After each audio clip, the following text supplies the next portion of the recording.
ನಮಸ್ಕಾರ. ಶರಣು ಶರಣಾರ್ಥಿ. ನಿಮ್ಮ ಶರಣು ವಸ್ತ್ರದ ಇವತ್ತು ನಾನು ಶಾಬಾದ್ ನಗರದ ಶಾಬಾದ್ ತಾಲೂಕಿನಿಂದ ಈ ಒಂದು ವಾಡಿ ಕ್ರಾಸ್ಲಿಂದ ವಾಡಿ ಮತ್ತು ನಾಲ್ವಾರ್ ಯಾದಗಿರಿ ಮುಖಾಂತರ ಬೆಂಗಳೂರಿಗೆ ಹೋಗ್ತಕ್ಕಂಥ ಈ ನ್ಯಾಷನಲ್ ಹೈವೇ NH50 ರೋಡಿನ ಈ ಒಂದು ಶಂಕರವಾಡಿ ಬ್ರಿಡ್ಜ್ ಮೇಲೆ ಇರ್ತಕ್ಕಂಥ ಈ ಒಂದು ಬ್ರಿಡ್ಜ್ನಲ್ಲಿ ಬ್ರಿಡ್ಜ್ ಸಮೀಪ ಇರ್ತಕ್ಕಂಥ ಈ ಒಂದು ನ್ಯಾಷನಲ್ ಹೈವೇ ರೋಡಿನಲ್ಲಿ ತಾವು ಈಗ ನೋಡ್ಬೋದು ಬಹಳಷ್ಟು ಪಾಟ್ ಹೋಲ್ಸ್ ಗಳನ್ನ ಇಲ್ಲಿ ಬಿದ್ದಿರ್ತಕ್ಕಂಥದ್ದನ್ನ ನೋಡ್ಬೋದು. ಇದು ಸುಮಾರು ಬಹಳ ಸ್ಪೀಡ್ ಆಗಿ ಹೋಗ್ತಕ್ಕಂಥ ಇದು ಒಂದು ಹೈವೇ ರೋಡು. ಈ ಒಂದು ವೇಗವಾಗಿ ಹೋಗ್ತಕ್ಕಂಥ ಈ ಒಂದು ರಸ್ತೆ ಮೇಲೆ ಇಂಥ ಒಂದು ರಾಷ್ಟ್ರೀಯ ಹೆದ್ದಾರಿ ಮೇಲೆ ಈ ತರ ತೆಗ್ಗುಗಳನ್ನ ಬಿದ್ದದ್ದು ನೋಡಿದ್ರೆ ಇದು ನಿಜವಾಗಿ ಕೂಡ ಬಹಳ ಶೋಚನೀಯ. ಯಾಕಂತಂದ್ರೆ ರಾತ್ರಿ ಸಮಯದಲ್ಲಿ ಈ ಒಂದು ಮಾರ್ಗವಾಗಿ ಹೋಗ್ತಕ್ಕಂಥ ಎಲ್ಲಾ ವಾಹನಗಳಿಗೆ ಈ ತೆಗ್ಗುಗಳು ಈ ಪಾಟ್ ಹೋಲ್ಸ್ಗಳು ಕಾಣೋದಿಲ್ಲ. ಇದರಿಂದ ದೊಡ್ಡ ಒಂದು ಅನಾಹುತ ಆಗ್ತಕ್ಕಂಥ ಒಂದು ಸಂಕೇತನೇ ಕಾಣುತ್ತೆ. ಅದಕ್ಕೋಸ್ಕರ ಸಂಬಂಧಪಟ್ಟ ಅಧಿಕಾರಿಗಳು, ಯಾಕಂತಂದ್ರೆ ಇದು ಮಾಡಿ ಸುಮಾರು ಏನು ಬಹಳ ದಿವಸ ಆಗಿಲ್ಲ, ಏನು ಬಹಳ ವರ್ಷಗಳು ಕೂಡ ಆಗಿಲ್ಲ. ಇದು ರೀಸೆಂಟ್ ಆಗಿ ಮಾಡಿರ್ತಕ್ಕಂಥ ಇಂಥ ಒಂದು ಹೈವೇ ರೋಡು ಕೋಟ್ಯಾಂತರ ರೂಪಾಯಿ ಖರ್ಚನ್ನ ಮಾಡಿ ಈ ಒಂದು ರಸ್ತೆಯನ್ನ ಮಾಡಿದ್ದಾರೆ, ಈ ಹೈವೇ ಮಾರ್ಗವನ್ನು ಮಾಡಿದ್ದಾರೆ. ಇದರಲ್ಲಿ ಇಂಥ ಒಂದು ಪಾಟ್ ಹೋಲ್ಸ್ ಗಳನ್ನ ತಾವು ನೋಡ್ಬೋದು.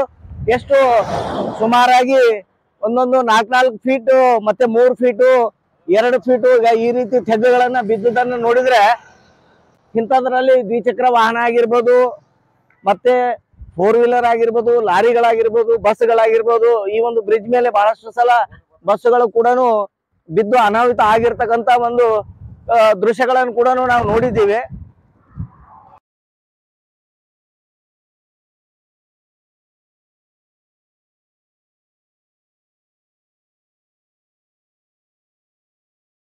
ಆ ಗಾಡಿ ಈ ಮಾರ್ಗವಾಗಿ ಬರ್ಬೇಕಾಗಿತ್ತು.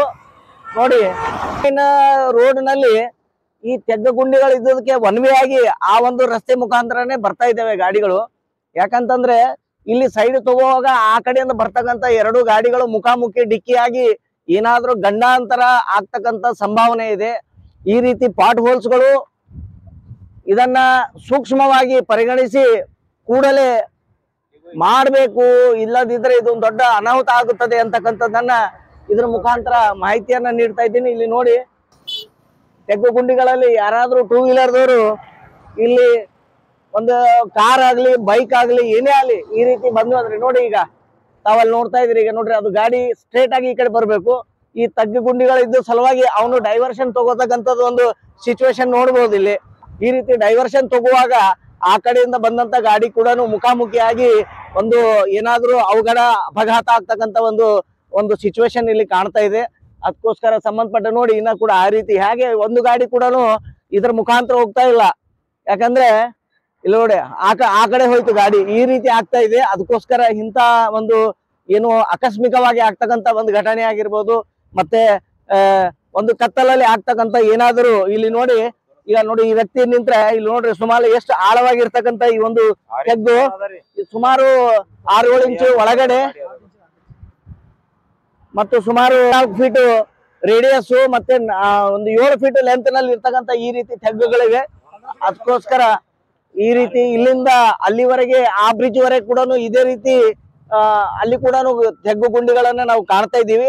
ಈ ರೀತಿ ತೆಗ್ಗುಗಳನ್ನ ಬಿದ್ದುದನ್ನು ನೋಡಿದ್ರೆ ಇಂಥದ್ರಲ್ಲಿ ದ್ವಿಚಕ್ರ ವಾಹನ ಆಗಿರ್ಬೋದು, ಮತ್ತೆ 4 ವೀಲರ್ ಆಗಿರ್ಬೋದು, ಲಾರಿಗಳಾಗಿರ್ಬೋದು, ಬಸ್ಗಳಾಗಿರ್ಬೋದು, ಈ ಒಂದು ಬ್ರಿಡ್ಜ್ ಮೇಲೆ ಬಹಳಷ್ಟು ಸಲ ಬಸ್ಸುಗಳು ಕೂಡ ಬಿದ್ದು ಅನಾಹುತ ಆಗಿರ್ತಕ್ಕಂಥ ಒಂದು ದೃಶ್ಯಗಳನ್ನು ಕೂಡ ನಾವು ನೋಡಿದ್ದೀವಿ.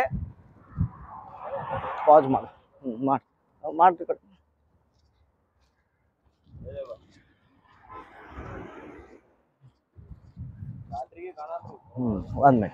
ಈಗ ವಾಹನ ಚಾಲಕರಿದ್ದಾರೆ, ಇದು ಮಾರ್ಗವಾಗಿ ದಿನಾಲು ಹೋಗ್ತಕ್ಕಂಥವ್ರು ಈ ಒಂದು ಇದರಿಂದ ಎಷ್ಟು ಡಿಸ್ಟರ್ಬೆನ್ಸ್ ಆಗ್ತಾ ಇದೆ ಅಂತಕ್ಕಂಥದ್ದನ್ನ ಅವರು ಮಾಹಿತಿಯನ್ನ ನೀಡ್ತಾ ಇದ್ದಾರೆ. ದಯವಿಟ್ಟು ಮಾಹಿತಿ ನೀಡಬೇಕು.